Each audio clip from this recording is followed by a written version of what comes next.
মাগুরায় চাঞ্চল্যকর শিশু আসিয়া ধর্ষণের অভিযুক্ত হিটু শেখকে শনিবার ছুটির দিনে গোপনে আদালতে হাজির করেছে পুলিশ। এ সময় নিজের দায় স্বীকার করে ১৬৪ ধারায় আদালতে জবানবন্দি দিয়েছেন পাশবিক নির্যাতন ও হত্যার অভিযোগে অভিযুক্ত হিটু। শনিবার বিকেল ৩টার দিকে গোপনে পুলিশের একটি জিপ গাড়িতে তুলে Magura senior judicial magistrate Sabyasachi রায়ের আদালতে আসামি হিটু শেখকে উপস্থিত করা হয়। এ সময় ১৬৪ ধারায় ঘটনার সঙ্গে নিজে জড়িত থাকার স্বীকারোক্তিমূলক জবানবন্দি দিয়েছেন বলে আদালতের একটি সূত্র নিশ্চিত করেছে। মাগুরা জেলা পুলিশের পক্ষ থেকে বিষয়টি এখনো অফিসিয়ালি জানানো হয়নি, তবে মাগুরা জেলা আইনজীবী সমিতির সাধারণ সম্পাদক অ্যাডভোকেট শাহেদ হাসান টগর হিটু শেখের স্বীকারোক্তিমূলক জবানবন্দির বিষয়টি নিশ্চিত করেছেন। ধর্ষক ও খুনি হিটু শেখ ও তার পরিবারের প্রকাশ্যে বিচারের দাবিতে সারা দেশসহ মাগুরার ছাত্র জনতা বিক্ষুব্ধ হয়ে উঠেছে।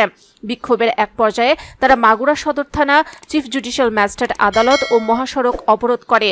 গত ১০ মার্চ প্রথা ভেঙে রাত ২টায় ধর্ষণে অভিযুক্ত হিটু শেখ ও তার দুই ছেলেকে মাগুরা আদালতে উপস্থিত করে রিমান্ড শুনানি করা হয়।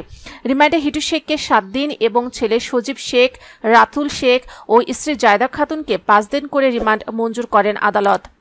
প্রসঙ্গত, গত ৫ মার্চ বোনের বাড়িতে ৮ বছরের আসিয়া ধর্ষণের শিকার হয়। ঘটনার পর তাকে প্রথমে মাগুরা ২৫০ শয্যা বিশিষ্ট সদর হাসপাতালে আনা হয়। পরে অবস্থার অবনতি হওয়ায় ফরিদপুর মেডিকেল কলেজ হাসপাতালে পাঠানো হয়। অবস্থার উন্নতি না হয় পরে পাঠানো হয় ঢাকায়। সর্বশেষ বৃহস্পতিবার ঢাকার সম্মিলিত সামরিক হাসপাতালে মারা যায় সারা দেশে আলোড়ন সৃষ্টিকারী শিশু আসিয়া।